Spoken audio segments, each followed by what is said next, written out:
Hi, my name is Carrie, and we just installed a new shower in our basement, and I was looking for a place to store my shampoos and soaps and those types of things, and I came across this hanging shower caddy, and it looked like it would fit the bill. Let's take a look. Here's the packaging. Let's assemble it. It comes with instructions.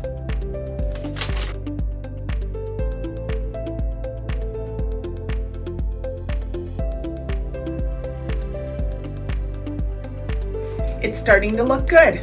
And what I like about it is that it has 2 racks for my shampoos and soaps, and it also has this little rack for bar soap. It's got 2 hooks where I can hang scrubbies or different things that I want in my shower.